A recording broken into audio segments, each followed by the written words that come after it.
house and gallery here in southwest France. I'm Diana, and first of all I must thank all the people who sent such wonderful comments after my last video, how to create an atmospheric watercolour. Dwelling still on the same theme, I'm up on the second floor of the old house in the part that hasn't been renovated. Because of the time of year, the sun is very low and it's streaming in through this old window, which is really very creaky indeed, but I've managed to open it, and as you see, the volet, the shutters are a little bit fragile. But I'm going to use this location for my next picture. It's all about light and shade and how we can use watercolours to create atmosphere again, but the wonderful shadows and reflections that we get when the light is low. So let's paint. So as you can see, I've two photographs here printed out of the old window upstairs. One portrait, the other landscape. The best composition for this painting is going to be portrait because I have more contrast here with the shadows, and this picture is all about light and shade. It's about the wonderful rays of sunlight coming through the broken louvers on the shutters, and the lovely colours, the browns and the blues. So with that in mind, I've got three palettes picked out here. Cobalt turquoise, a large palette here which has Payne's grey, cerulean blue and burnt sienna, and then my Indian red cobalt turquoise palette. All three are going to come in very useful. I've put paper on the board because this, and I'm going to paint it, as I said, portrait, because this is going to be quite a large picture. And the first thing that I need to do is some very basic verticals. Really not much in the way of pencil work. I'm not going to do draw the louvers, that's going to be done with paint. And I have to come up with a way of keeping these rays of sunlight. That's going to be the biggest challenge. I've got a few ideas, so stay with me and we'll see how it goes. I've put in some of the verticals now, penciled in the verticals, using a 2B pencil. I find 2B is a good grade of pencil to use, not too soft and not too hard that it can leave a ridge or a dent in the watercolour paper. So basically we just have the verticals of the window, but I've also made a decision about how I'm going to protect the areas of light that come in, which are essential for this picture. I've decided to use masking fluid. I did think about using wax and adding areas of white wax and then painting over it, but it's too random. I need that precision. I don't really like using masking fluid because it can so easily look too rigid. But I'm going to really make the effort with this and spend time doing it. So I've got my washing up liquid here. I'm going to dip, might have a lovely zero liner here, which is a really lovely brush, and I'm just going to dip it into the washing up liquid. Not much left in this bottle now. Just remove it. Just take the excess off so the brush is protected. And I have the masking fluid, which is called drawing gum in this instance, but it is masking fluid. I'm starting at the top. I'm going to try to keep the amount of masking fluid on the brush to a minimum. Start right from the top, just adding tiny wee dots of masking fluid to the areas that I have gone to a great deal of trouble to do this. I don't usually spend so much time on drawings, but I think this is essential to guard the light. So I'm really going to sit quietly and make the effort to apply the masking fluid as accurately as I can. So I think you can leave me with it and come back to me when I've finished. See you soon. Now you can see that I've finished putting on the masking fluid. These areas here which represent the rays of light coming through the window. And I've also prepared the palettes. I have 3 palettes here, and you can see the range of colours. It's always worthwhile spending time preparing your palette before you start, especially when you're going to do something with all this combination of colours, and it's no use if you run out of paint midway. The palette I'm going to use first is this palette here, which is Indian Red and Cobalt Turquoise, to help us to create this stonework here behind the window. And I'm actually going to do the area around the window first. So I have a graduation of colour from Indian Red through to Cobalt Turquoise, and these 2 colours granulate, so they will give me lots of texture on the paper, on this part of the paper. And I've also prepared this palette, which is Payne's Grey with Burnt Sienna, and then I have Cerulean Blue here. Cerulean Blue is another granulating colour. The pigment is very heavy and goes into the paper quickly. If you don't keep it moving, you get blobs, which isn't ideal.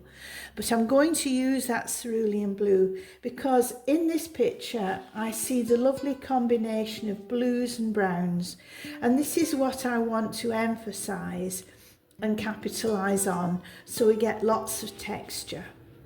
So I'm all set to go. I have my mop brush and let's paint.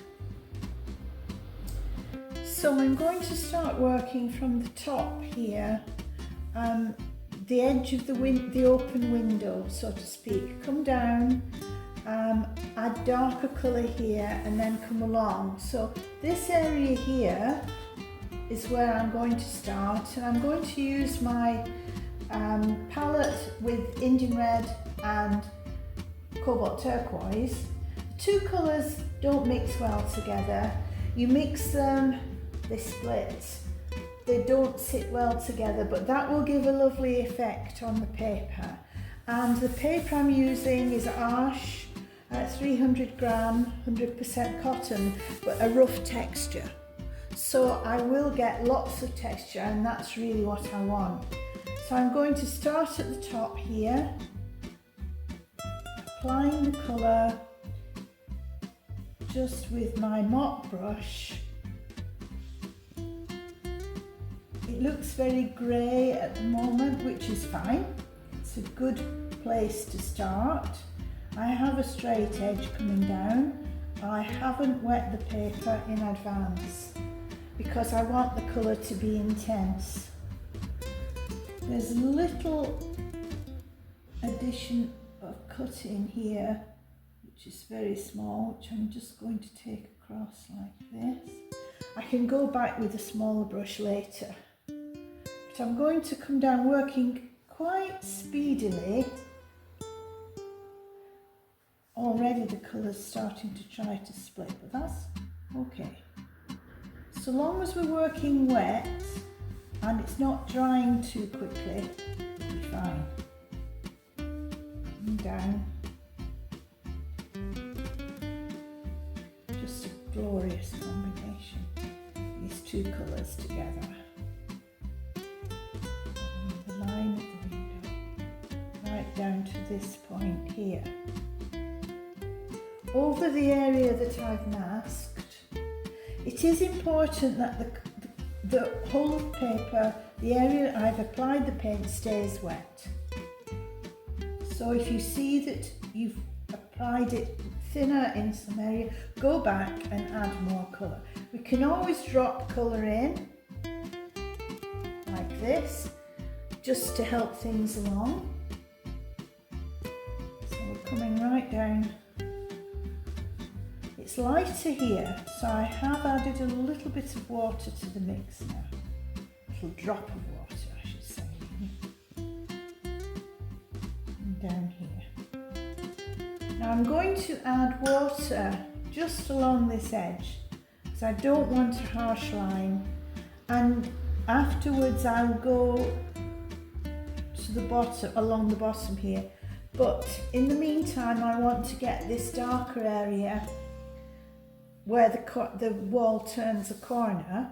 I want to do it while the colour is wet. You can see we're getting some lovely texture here, which is great. Now I'm going into my other palette, which is my Payne's Grey Burnt Sienna mix. Again, very strong colour. This is what we want. So I'm going to start at the top again. Need it to be even darker, I think.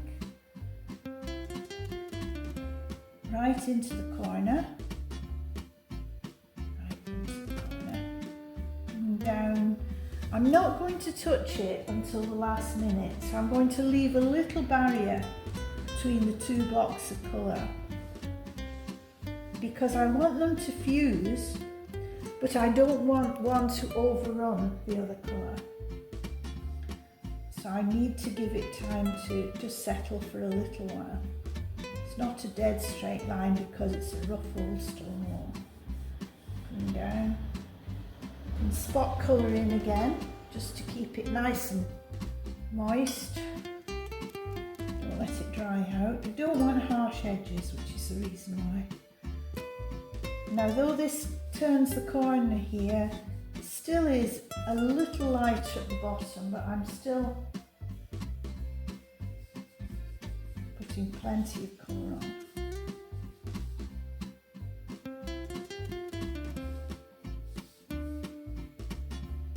Down to the shafts of light, which, because the masking fluid is on, we will keep the white of the paper in those areas. Now here we've got some colour to introduce as well, so I'm going to spot some Indian red in just in a random way. You can move it a little. Pick up the board and let it move. It's a big board, so just let it move like that. Right, now I'm going to take my smaller mop brush now and just, with a little Payne's Grey on it, let it meet the colour. So, like that.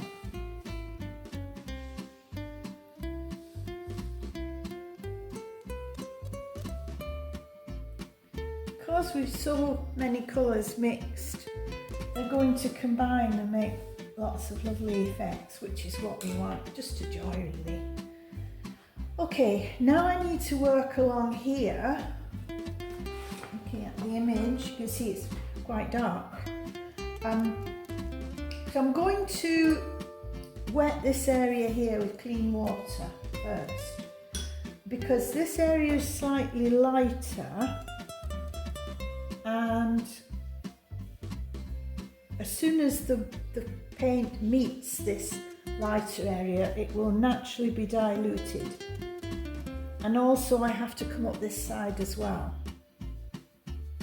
So this is thinking in advance really. This area, we can always go back and darken it later, but for now I want that intensity of shade here. So now I can go back to my Payne's Grey Burnt Sienna colour and apply it under the windowsill here. Just following the line, meeting the water here and the water on this side. It'll do its own thing. We don't need to take the brush into the wet area. It will run in itself. this is what I think people do find difficult, is letting the water do the work for you. There's always a temptation to go in there and start moving it, but there's really no need. It will happen. Take it to meet the water. We can tip the board and let it run shortly. Just take it to meet it here. Down. Already we're getting some glorious texture and combinations, which is lovely. And down here. Notice I'm keeping my brush full the whole time. It's always got to feel like it's full of paint and it just slides across the paper. No resistance.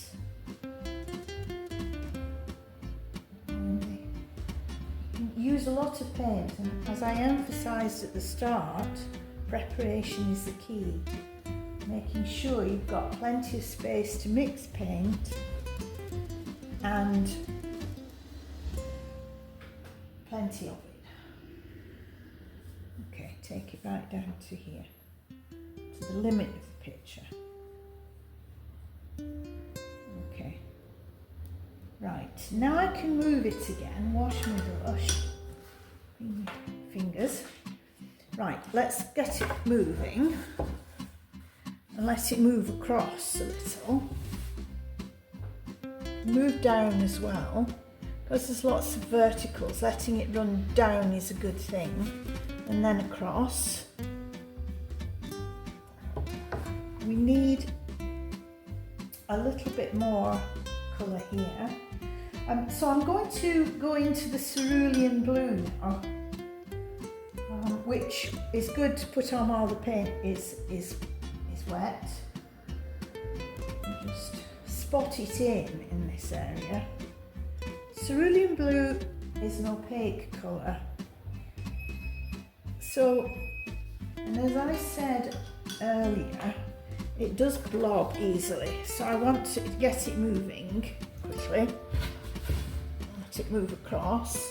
Diagonally is good. Don't lose your paint off the paper. Just let it go. Now I have that's not bad. Okay. Take it here. I want this edge. Now, I don't want a line here, so I'm just going to water it. Now, up here, which is where the other side of the window. Again, the wall is dark here, but I can only work certain areas at the same time, so I just want to give myself a chance to, and this will give me some working time. I just wet this. I can spot paint in later. I'm not really paying attention to that edge, but it doesn't matter, because there's some areas to deal with here. I can take some colour off because the paint has broken through here a little. Don't want quite as much. You can see if we move it how some of the pigment has gone in already, and the cobalt turquoise as well and truly got established there. Don't want it to be quite so much in charge. Okay, just to spot a little bit more on there. Move it again.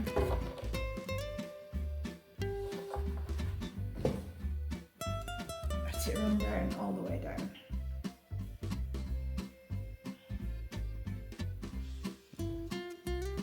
Okay. Now I want to just make sure that there aren't any places that the edge isn't good enough.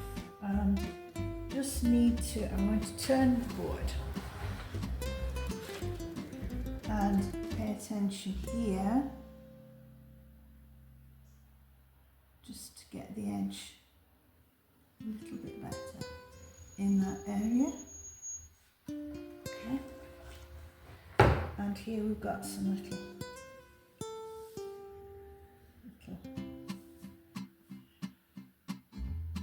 Now, because I stopped interacting with this area, it's going to still carry on changing, because that's what watercolour does. It's the water that's creating the effect, but there comes a point where we have to just leave it to get on with it. And I'm going to try just to take out a little bit of colour for the flash of light here. Just on the reveal.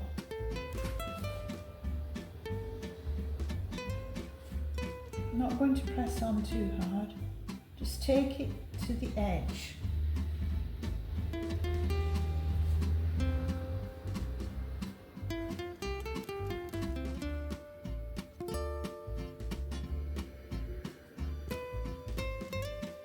And a little bit here.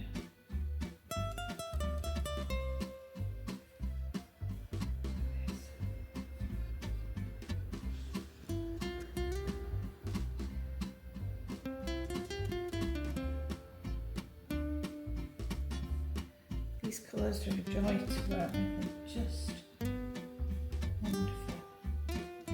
Okay, right, now I need to add some colour on this other edge, so I'm going to turn the board so I don't interfere with what's happening here. Got some little spots here, I'm just going to carefully go in with a bit of darker colour. One thing about having textured wall is it doesn't really matter if things just spot it in. Just drop it in there, I think. Smaller brush. Okay, right. This end of things. I want a straight edge down here, and I want it to be my cobalt turquoise and Indian red palettes, so just mix them together again and just add colour down this edge.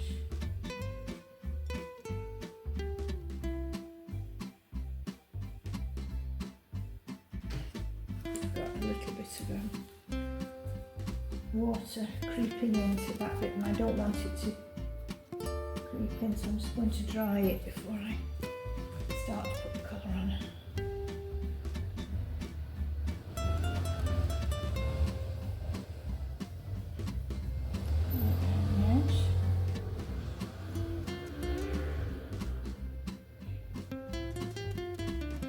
Now I can add more colour.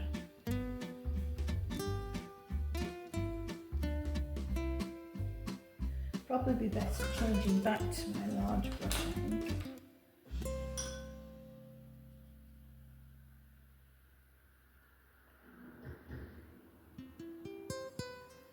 Oh, got a blob. If you get a blob like that, try not to go into panic mode. Just have a damp brush which is wet, and then use it to mop the colour up.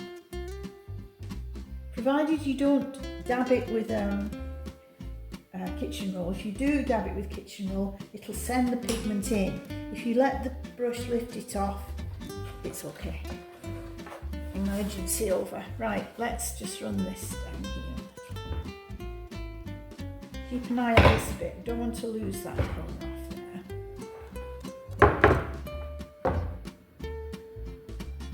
Right. I'm going to let this be a little bit gentler in colour.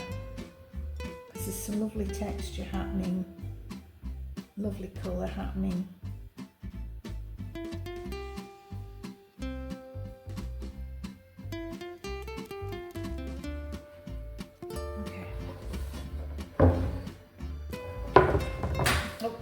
Lost my picture off the edge, doesn't matter.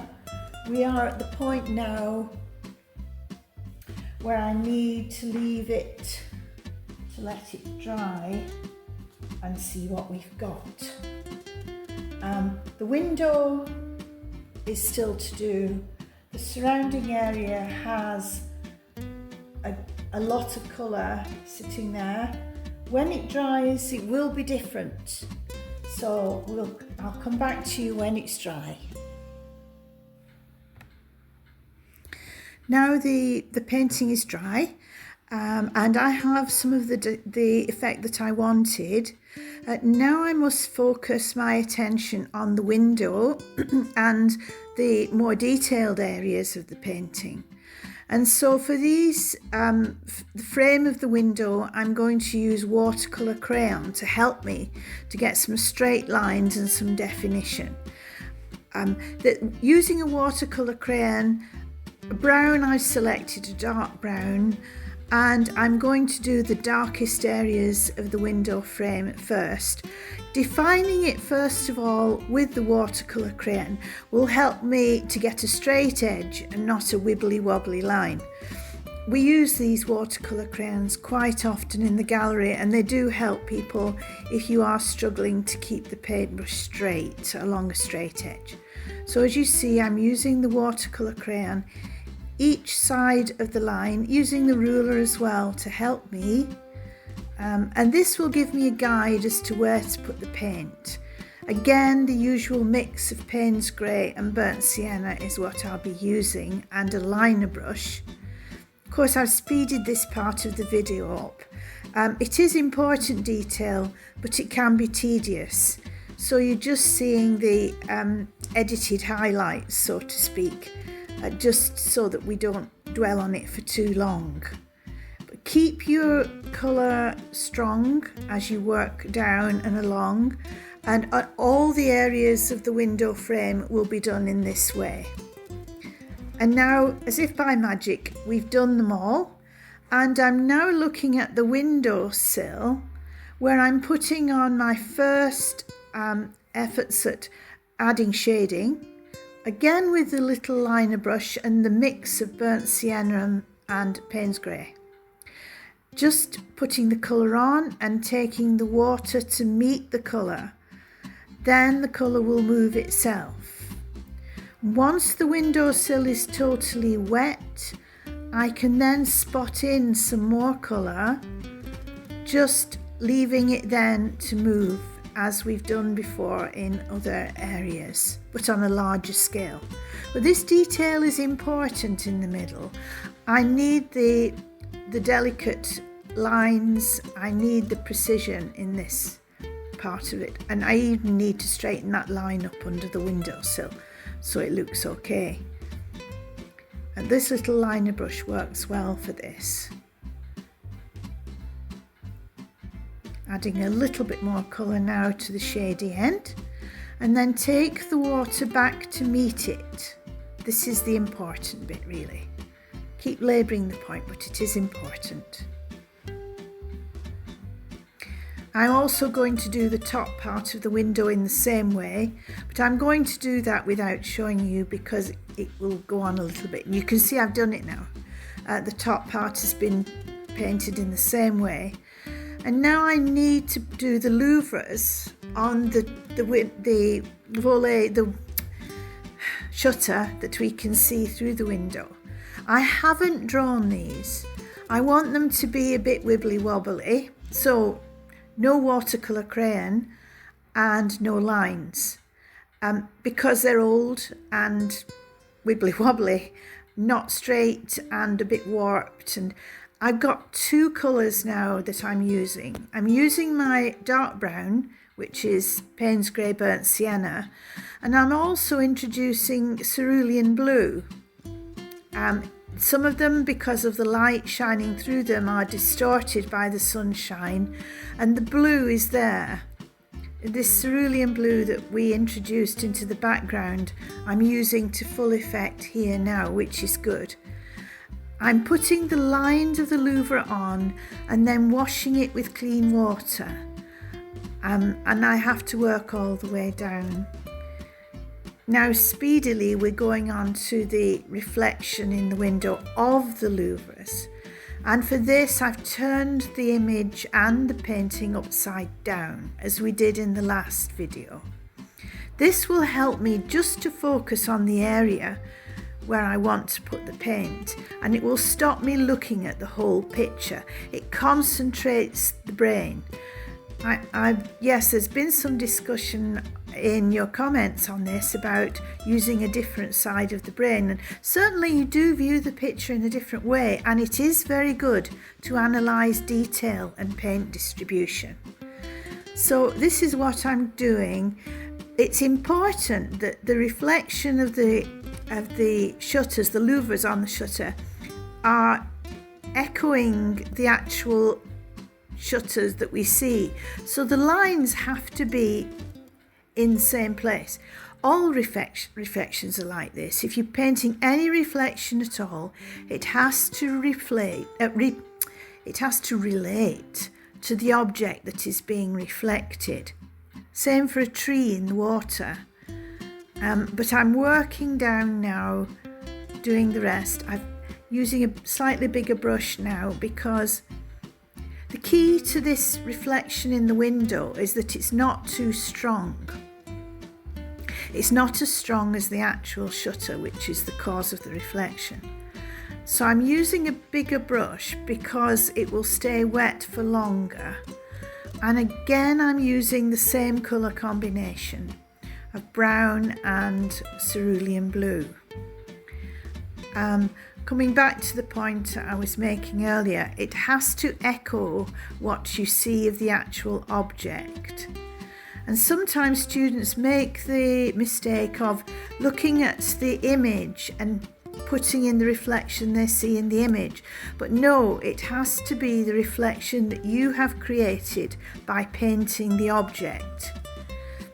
It sounds complicated, but it really does make sense, because it is a reflection of what you've painted, not a reflection of what you see in the photograph or the image that you're trying to reproduce. This is a tricky bit that I do try to emphasize. I'm softening the image. It's a reflected image, so it's slightly blurred and misty looking. We don't want it to be as strong and defined as the actual object. Again, using water to wash the colour and combine the colours together. The edge of the glass I will define later, but for now I'm just getting in that feeling for the rather complicated reflection which we've had to analyse by turning the picture upside down. It's all damp now, so I can spot some extra colour in, which is good.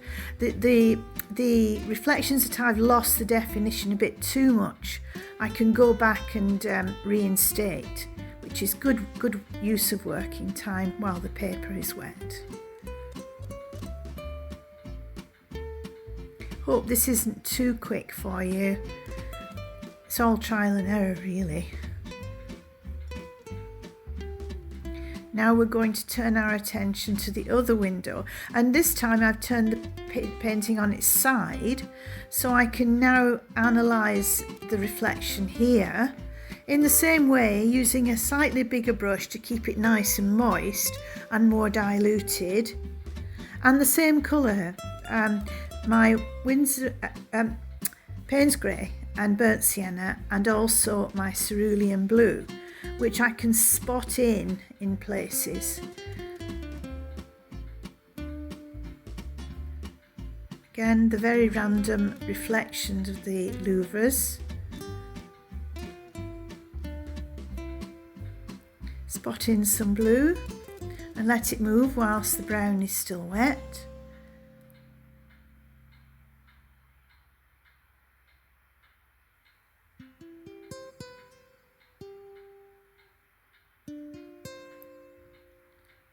More blue.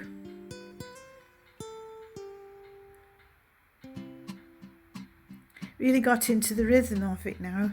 It's nice to put colour on and then add other colour and see how it moves and creates a lovely blended effect. You would think they were boring brown shutters, but I actually not. They're full of light and detail, which is what I want to capture.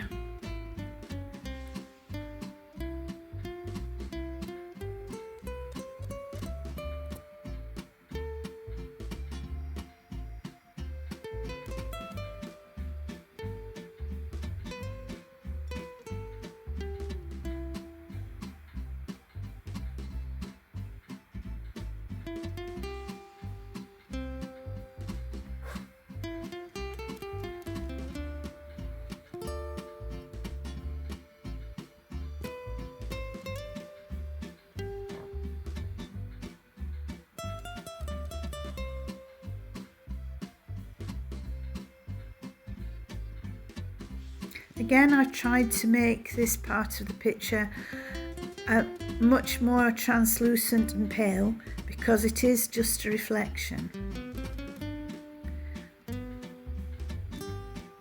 If it had been too defined, I could have put a white wash over it, but I don't need to. I think I've just about managed to get the right balance,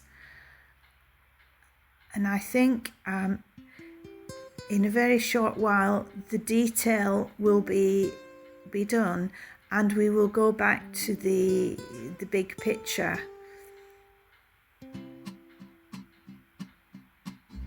Just taking out a little bit of colour here, just making it even more translucent, and it is just glass after all.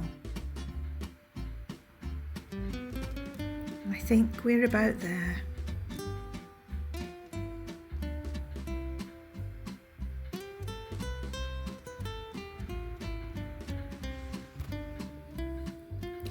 Now I have my window detail done, and I must start to look again at the surrounding area. I can see that I still have the masking fluid in place, and I'm not going to remove that for the moment, but I want this area to be a little bit lighter because I think I've lost a little of the luminosity coming through the window. So I'm going to do something quite drastic and take this picture upstairs and put part of it under the shower. This seems like drastic action. I know the colours that I'm using will move with application of water, so stick with me and we'll see how it goes. Okay, so I have one of these lovely little French baths with a seat, which is very handy, and I'm going to direct the jet onto the area here where I want to remove some of the paint. Cold water, and I'm just going to wash it down to the point where I need it to move. It'll move, the paint spray moves quite readily, usually, but I need to spend a little bit of time just letting the water work away, trying not to let it touch the window. I can come down a little bit here. This will thoroughly wet the paper. Just because it's good paper and good paint, it's not going to damage or move. So some nice stuff coming off now here. That's good. And the chlorine is gurgling out. Oh, this is working well. As soon as I've moved enough with the shower, I'll take it back downstairs and carefully take off some of the areas that I need more. It's giving us some lovely texture in places. Okay, I'm going to stop it there. I'll see you back downstairs. Okay, so we're back down in the gallery. Picture is damp, well, wet in places, other places not so. I'm just going to try with a damp tissue just to take out a little bit more texture in these areas here. Just see how it moves, just just gently touch it. The cobalt turquoise is moving a little. I've got some nice light here now, which is exactly what I wanted. I'm just going to take it off a little bit more. Okay, I'm going to let it dry now and then come back when it's totally dry. We'll take off the masking fluid, add a little bit more texture here and a little bit more shading here, and then I think the picture will be finished. I'll see you in a little while. The picture's dry now, so I can start to remove the masking fluid to see what we've got in the rays of light. Just rubbing the paper gently with my fingertips. I don't really need to use an eraser because it comes off quite easily. All those little areas, you can feel it under your fingertips, and just rub gently and away it will come.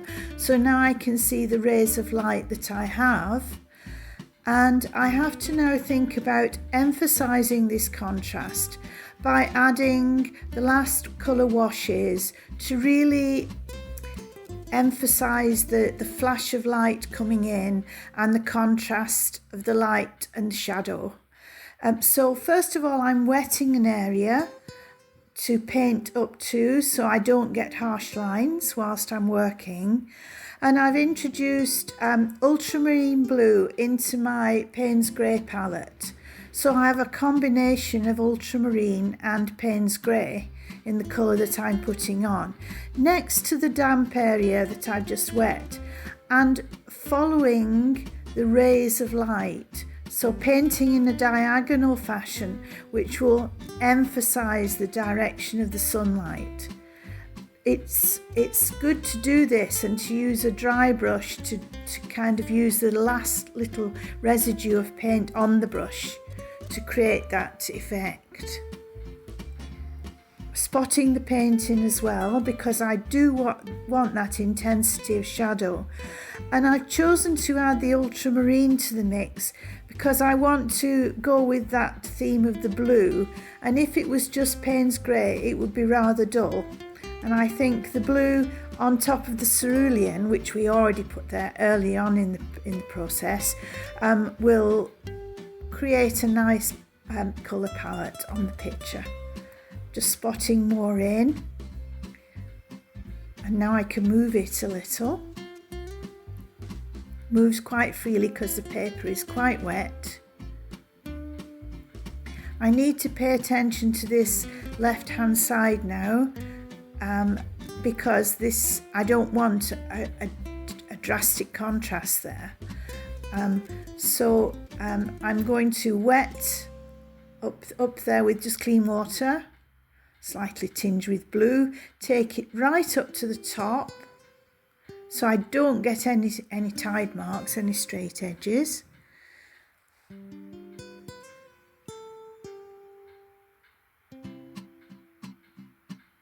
And now I want to think about the shadow on the windowsill, created by the window. Just overlay the colour, the blue colour, over the colour we put on before, just emphasising the shadow.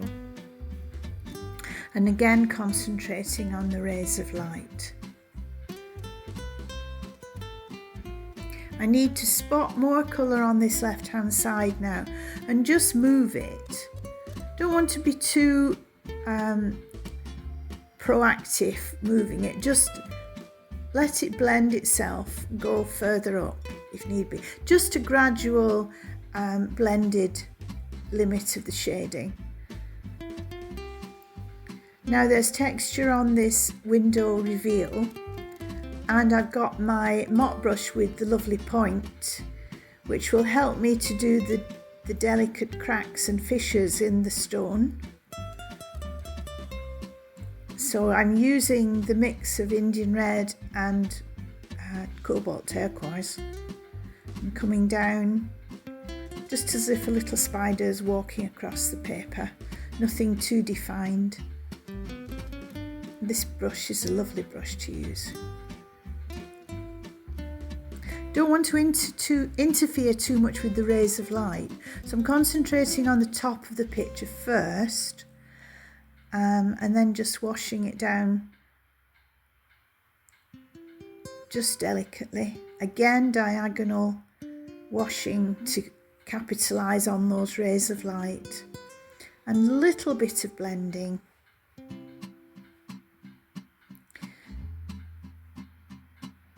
Just a little bit more work with the liner brush here, just suggesting the fissures and cracks, but not wanting to put too much detail in here. I don't want to interfere with the light rays. And perhaps using the side of the liner brush just to put a little bit more shading on the darker side of the wall and spot the colour in. And you know, I think it's really nearly time to stop. Just move it a little.